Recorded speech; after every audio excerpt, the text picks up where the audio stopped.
à l'abbaye du Valas. Nous allons vous présenter ce lieu chargé d'histoire qui a traversé 9 siècles et connu les moines cisterciens, la guerre de 100 ans, la Révolution française, la vie de château, l'industrie du textile, l'industrie laitière. Née de l'union de 2 vœux pieux, l'abbaye du Valas doit sa fondation à Galérand de Meulan, un puissant seigneur qui, lors du retour de la seconde croisade, fut pris dans une tempête à bord de son navire. Il fit alors le vœu de fonder une abbaye s'il réchappait sain et sauf de ce péril. Le second vœu est celui de Mathilde, petite fille de Guillaume le Conquérant, retenue captive à Oxford.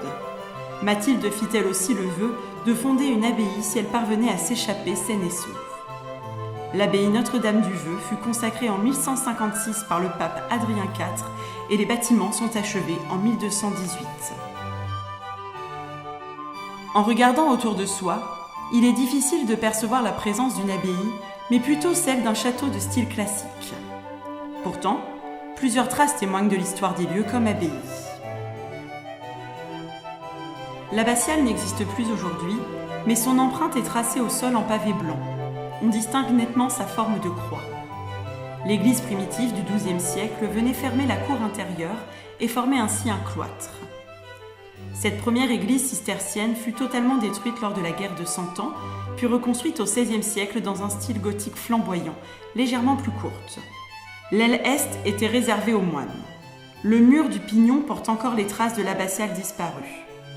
Le dortoir des moines se trouvait au premier étage. Il correspondait avec l'abbatiale pour leur permettre d'accéder directement au transept et assister aux 8 offices qui rythmaient leur journée.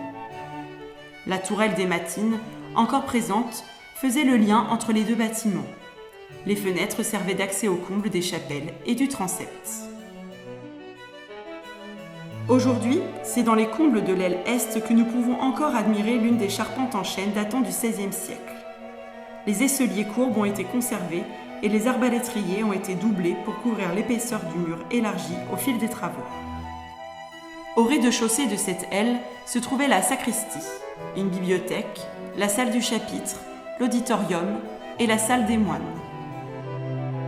Les 3 arches que l'on aperçoit sur la façade marquent avec certitude l'emplacement de la salle du chapitre. C'était une pièce capitale. Chaque jour, les moines cisterciens s'y réunissaient pour écouter la lecture d'un chapitre de la règle de Saint-Benoît et les décisions prises par l'abbé pour la communauté.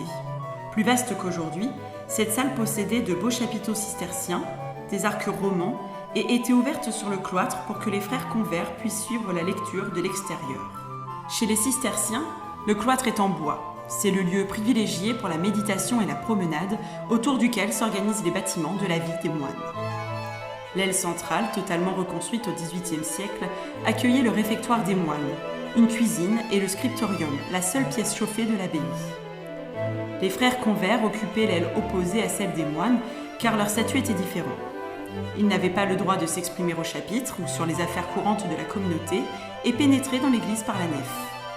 Les frères convers étaient assignés aux travaux des champs et à l'entretien des bâtiments et dépendances. Entrons maintenant dans l'aile ouest. Nous sommes ici dans le cellier des frères convers. Les voûtes sur croisées d'ogives reposent sur des piliers à base polygonale et des chapiteaux simples. On retrouve ici la sobriété d'un décor cistercien. Le niveau de cette salle n'est pas celui d'origine. Elle a été rehaussée pour se protéger des fortes inondations et selon les différentes affectations. Garde-manger, remise, atelier, stockage de fromage.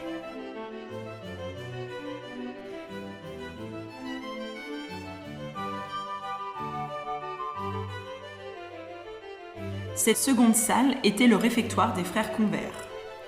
Au début du XIXe siècle, le premier propriétaire des lieux après la Révolution a fait de cette salle une écurie pouvant accueillir 16 chevaux. Plus tard, cette salle a été utilisée pour l'industrie du textile, puis le réfectoire est devenu la salle de fabrication des fromages de la laiterie installée ici dans les années 60, ce qui a largement dégradé ces locaux, peu adaptés à un niveau d'humidité élevé. En descendant quelques marches, nous avons retrouvé le niveau d'origine, mis à jour lors d'importants travaux de restauration entrepris au début du XXIe siècle. La pierre blanche calcaire des piliers, issue de carrières locales, laisse apparaître des silex noirs typiques de la région. Ces belles voûtes en croisée d'ogives ont permis de percer de larges ouvertures et ainsi faire entrer la lumière. la lumière qui est sacrée au Moyen-Âge.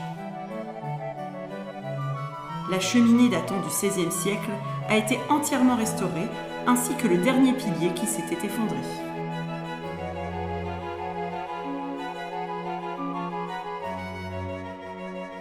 Mettons une dernière fois nos pas dans ceux des moines en empruntant cet escalier du XIIe siècle, redécouvert lors des travaux de déblayage, et changeons d'étage et d'époque. Nous voici dans l'aile centrale. Cette aile a été entièrement reconstruite à partir de 1740 et a pris les allures de château que l'on retrouve aujourd'hui.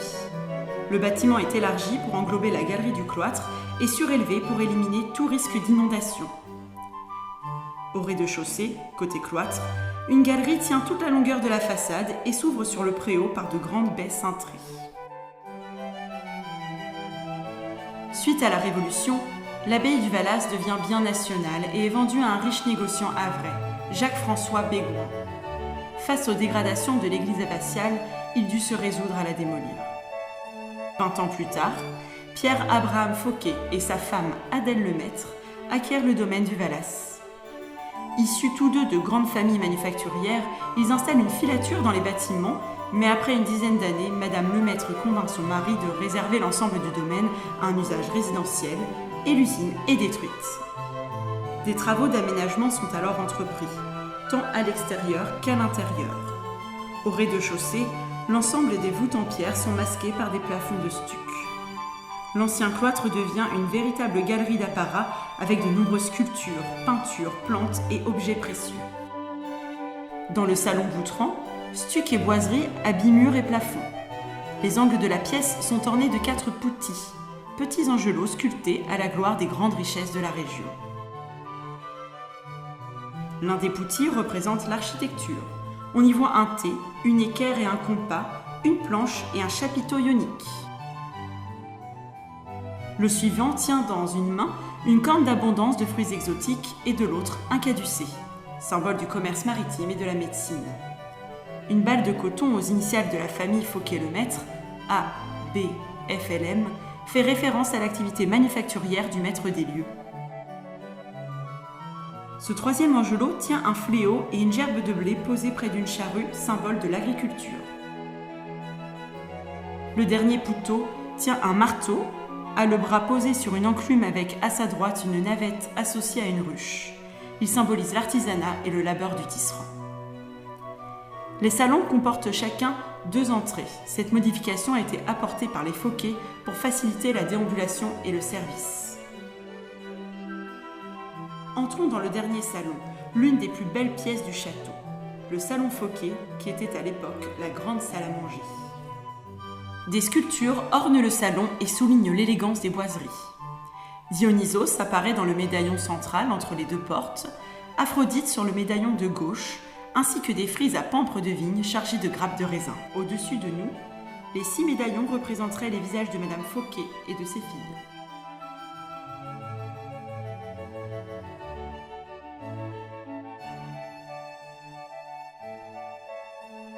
Les aménagements se sont poursuivis à l'extérieur, prolongeant l'impulsion donnée par Pierre-Adrien Paris. Grandes écuries, serres, cascades, fontaines, l'abbaye du Valas devient un parc magnifique à redécouvrir aujourd'hui. Le château resta dans la famille Fauquet-Lemaître jusqu'en 1958, puis le domaine fut vendu.